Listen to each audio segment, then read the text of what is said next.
I want to welcome you to the stop where we discuss sweet potato varieties here in the breeding program. For those of you who do not know me, my name is Craig Yencho. I lead the sweet potato and potato breeding and genetics programs here at NC State. Before I begin, what I'd like to do is I'm going to cue things up here a little bit, and then I'm going to turn it over to two of my colleagues, Ken Pacoda. He and I have been, let's just call it partners in sweet potato breeding for about almost 30 years now. I'm exaggerating a little bit, but we're not too far off. 28. Yep, 28. True. And then to one of our most recent graduates in the program, Dr. Simon Ferrer. But before I begin, I want to kind of highlight a couple things here real quick. Last year, I think you were here, I wanted to give you three keywords that I think are really hallmarks of our breeding program. And actually, when you start to think about it, they're hallmarks of our sweet potato industry here in North Carolina. And those three words are partnership, modernization, and innovation. And the last thing that I want to share with you is that it's all about teamwork and putting those three components together really, really effectively. And if you're able to do that, you'll go places like our sweet potato industry has done over the last 30 plus years. We've really gone places together. On that note, I benefit tremendously from the team that we have kind of assembled here. We have, if you would, Ty, raise your hand, our greenhouse manager, and he leads our ornamental breeding program. Dr. Sharon Williams, our molecular laboratory manager. She manages all of our lab activities. Garud, one of our summer helpers, but starting his PhD here in the spring in horticultural science. Dr. Bonnie Aloka manages our genomics program in the potato breeding program and works with us in the sweet potato side too. He was trained here at NC State. Amelia is one of our students right now coming with a bioinformatics background, helping us work in analytics and as well on that journey right now. And then we have Kristen and Ken Pacoda's wife, Anna, who has been working with us for years and years. We could not do this job without their help, and I just want to recognize all of them at this point because they really make the team buzz, and I'm really very pleased to be able to work with them. So with that, guys, you can fold into the audience if you wish. You don't have to stand right here. I'm going to turn it over to Ken, and Ken's going to talk to you a little bit about our specialty types we have, some purples, some white sweet potatoes. Then we're going to go on, if you will, to our bread and butter, the orange flesh sweet potatoes, really focusing in on what we're doing with guava root knot nematode. We've got some really nice stories to tell on that side right now. Ken will take care of that. And then Simon's going to bring us home with some of the more modernization activities that we've got engaged in terms of how we're driving the breeding program forward. So we wanted to start with the purples. The markets have been growing. We're still not certain where they're going, but there's also a considerable amount of interest in the EU markets. We've not been working on these too much, but I did want to touch base about one new line that I think is potentially a game changer in this market. So the two existing varieties that we have are Purple Majesty and Purple Splendor, both of which have done quite well in terms of agronomic ability for our growers in North Carolina. Both of them are a bit polarizing. There are people who really love them, but there are people who don't. So it's sort of a mixed bag in terms of the culinary acceptance. You can see Majesty is actually a very complex flavor because in addition to the anthocyanins, which are really healthy, it also has beta carotene in there. So it's a super food, right? If you wanted to do that. Splendor has been solid. It probably ships as well or a little bit better than Majesty. But what I want to do is talk a little bit about a new one, P160046. This has scored consistently higher in culinary panels. The horticultural aspects of it are maybe a half a step off of Purple Majesty, but I think the added value of that extra culinary acceptance is well worth it. And it also has a lighter skin color and a really nice appearance on the supermarket shelves. So we are about ready to release this one. I know we don't need 3 purples in the market, but I think this one could have some legs, and we're working with a couple of companies to get us into some of these specialty markets and go forward from there. So the next thing I want to talk about is white and yellow fleshed ones. We're not actively working on these types, but when you cross two oranges, you still get a certain percentage that lose the beta carotene and are white. And some of those can be very good. The material that you are currently growing, or growers are currently growing, Bonita and Murasaki, came out of orange breeding programs from LSU. Well, we're starting to see we see the same types of materials. The first one here is Bonita, white Bonita, the skin sport of Bonita that is most popularly grown here in North Carolina. It does not have guava resistance. So we have found a line that looks almost identical to it, but in fact does have guava resistance, as well as southern resistance. So it's got a pretty good disease package. What we don't know is whether or not it's got streptomyces, which Bonita has. So this is one that we're very excited about as a direct replacement for Bonita with guava resistance, so that you could use it sort of like growers are using Murasaki in fields that you think or you know you're going to have some guava root knot pressure and southern pressure as well. This one is a few years out before release, but we're very excited. The culinary scores on it have been very good, so this is one that we're watching. The next one I want to talk about is 15728. This is one that we've had in the program for quite some time. It's a yellow, it's a true yellow. And part of the driving on this one is that we've been approached by a number of brokers from the EU say, well, I think we've tapped out the market for orange flesh in Europe. What else have you got? So part of it, what we have been working with them is to trial the purple materials, right? Because that's a different color and a different nutritional profile, but also the yellow flesh materials, which have some very rich textures and different flavors than the oranges. And there's a big market, potential market for yellows for people who don't like the strong or the sweetness of orange flesh sweet potatoes. So this is something that we're also working with brokers and seeing where this has the potential to go. So that's our efforts in yellows. This one is ready for release. It's clean material. We have been doing a little bit of test shipping. It was okay. It had a little bit of shriveling in our first test, so we want to do some more test ships this fall and this winter. So that's where we are, I think, on the yellow materials. Well, now let's get into our main market materials, orange fleshed, rose orange skin materials. So to show you here, for comparison to the newer materials, we have Beauregard, which was our main variety for a number of years, and Covington, which is our main variety and has been for the last 20 years.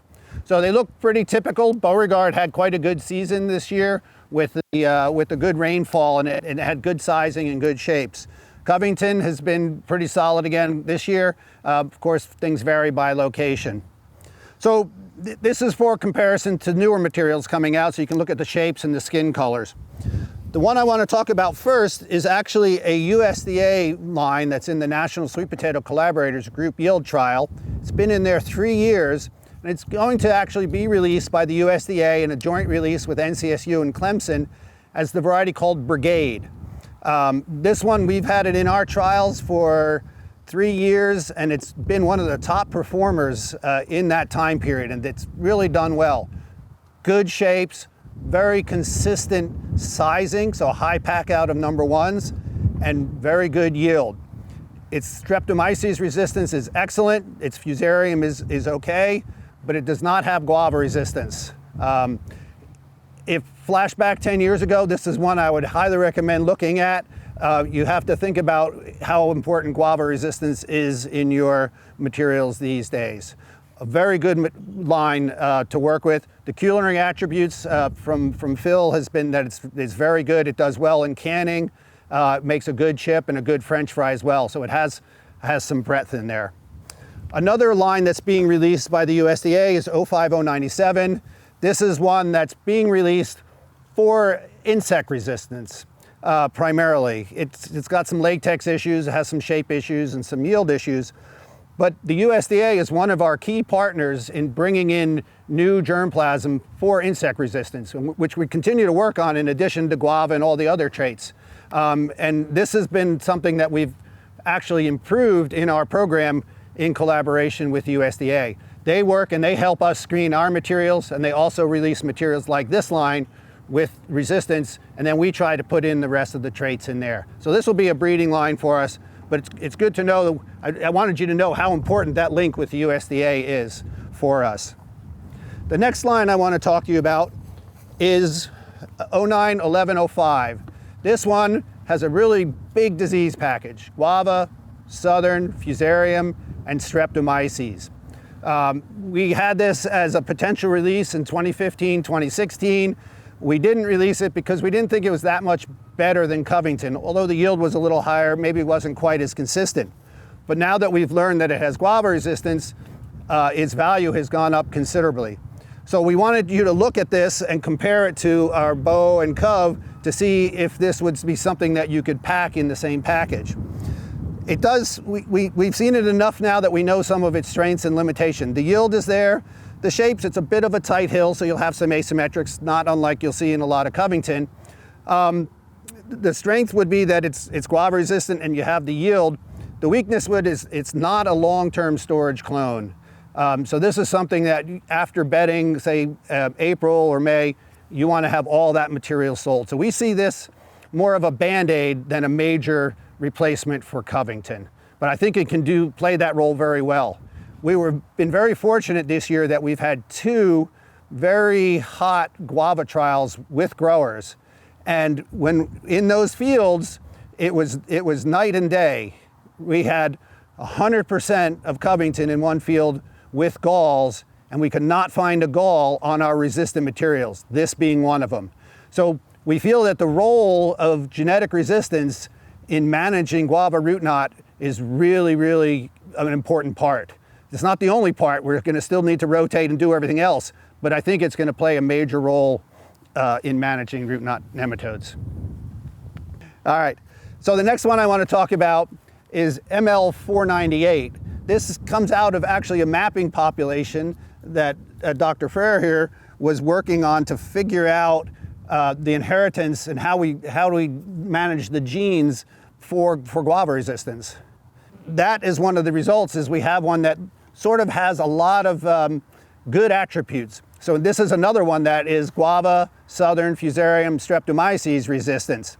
One of the things we like this, unlike the 1105, is that we measure pithiness in August of the following year, so 10 months after harvest. And this one has been absolutely outstanding, one of the best things we've ever seen. So it doesn't respire away, and this should be good for market a year out at least, which is very exciting. But it also has been somewhat unbalanced for yield. Sometimes it's been very good, sometimes it's just been mediocre. So this is one that still needs to be a little more evaluated, a little bit more in yield trials.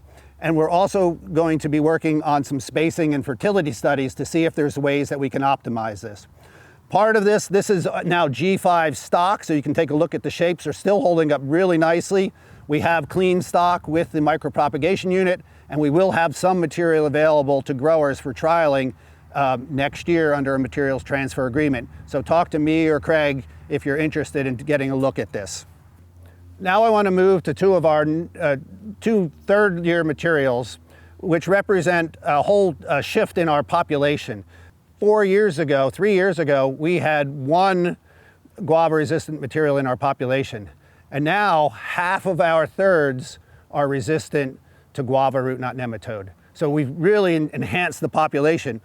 This one's a bit of a rose skin one. This is very much a Covington skin and Covington look that was actually selected in all 3 of our second-year trials last year, which is really unusual, especially under the stress. So these are the types of things that we're seeing and trying to move forward with. At the same time, we have to remember we have to continue to build in all of the other traits that you need for release. It's not just guava. We still have to have the shipping, the sprouting, the storage, the eating quality, and all that. And I'm going to turn it over to Dr. Frere, who's going to discuss how we're actually improving how we do that. Simon? Yeah, thank you, Ken. I'd like to start by reiterating a couple of things we've heard already. This wouldn't be possible without collaborations from other teams. Specifically, as we address the guava root knot nematode resistance problem, we have Dr. Adrian Gorney in nematology to thank, Dr. Lena Quesada in plant pathology, and Dr. Jonathan Schulteis in cultural management. We've worked very closely with their teams over the years to first identify a resistance for guava root knot nematode. When we first identified that resistance, it was in an African breeding line, and that's not really well adapted to North Carolina sweet potato growing conditions. Finding that resistance locus or potential gene allowed us to then search within the NC State breeding germplasm. And one of the things that we found as we searched for this potential gene was that this NC 091105, which, as Ken mentioned, was slated for release but didn't quite have the full package, that one actually carried sort of a heritage resistance to guava root knot nematode. That one is now slated for release, and looking for that same gene, that potential gene, we've been able to identify new materials that have that guava root knot resistance. We've also improved our bioassay, so we don't rely entirely on this genetic marker. That just helps us to screen materials earlier so that we can turn that breeding cycle crank a little faster, shortening it and giving you varieties in a more efficient manner. But of course, we always need to confirm that resistance, and so we need to thank our growers that have collaborated with us and allowed us to grow these under real hot nematode pressure. There's a couple other things I want to address here. Ken's mentioned several other diseases. Of course, the primary focus right now and the number one problem that we've heard from growers is guava root knot nematode resistance. And I'm pleased to say that over 80% of our current crosses during the winter nurseries and in our outdoor polycross nurseries, over 80% of those crosses are specifically targeting guava root knot nematode resistance in an adapted North Carolina elite germplasm. But of course, we also have southern root knot nematode resistance, and our colleague Dr. Bonnie Aloka found a potential gene for resistance there as well. We're also screening for that early on in the breeding cycle. We're also working on developing resistance to Fusarium wilt disease, that's Fusarium oxysporum. We don't have markers for that yet, but just last week I submitted a paper that identifies some potential genes for resistance, and this fall and winter we're going to be working on designing markers there as well. Streptomyces seems to be a lot more complicated, that's more of a long shot. And for traits that seem to be controlled by many different genes, we have a different breeding strategy called genomic selection, or genome-wide prediction it's sometimes called. And what this does is look across the entire sweet potato genome for lots of small but additive effect genes that might contribute in many small ways to a major resistance. And so for that we have this genomic selection breeding strategy. We're also using that to enhance our other elite traits, yield, pack out, right? That's how growers make most of their money. Quality shapes, and we're using high throughput phenotyping strategies like drone and image analysis, as well as this genomic selection to enhance and shorten those breeding cycles to deliver varieties to you faster. My primary focus has been improving at the population level, our disease resistance, our yield, our shape, so that Ken has a higher likelihood of recovering something like a Covington, but better, and with guava resistance. Okay. Well, we've come to the end of this short little presentation, and first I want to congratulate both Ken and Simon on really doing an excellent job of describing the program. And I'm always a proponent of sort of kind of reviewing where we've come from. So I want to go back to what I said before. One, I think our program really is a great example of the value of partnerships. We're working very, very hard to modernize our breeding program, and folks like Simon, Dr. Aloka, some of the other folks that are with us here are really helping us to do that. And I think innovation has always been our hallmark. We've got some great new purple materials coming along, some new white materials in the specialty category. Our bread and butter here is the orange flesh with resistance to not only guava root knot nematode, but southern and the whole complex. Couple that with appropriate storage, yield, and quality characteristics are really, really the focus. And I'm really impressed with the way our program has adapted and innovated over the years and just pivoted to address these critical industry problems.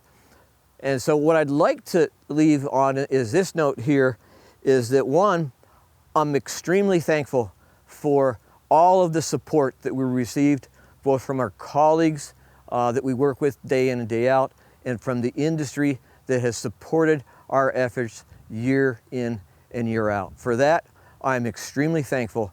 And the other thing is, I'd like to say I'm extremely proud of what the team has done, because in reality, it's the team that's driving us forward. And I'll leave you with those thoughts here, and I want to thank you. I hope you enjoyed this video. If you'd like further information, please don't hesitate to reach out to either me or Ken or Simon or any of our other staff on board here. We're here to help, and we're really pleased to have you here at our 2025 Sweet Potato Field Day. Thank you.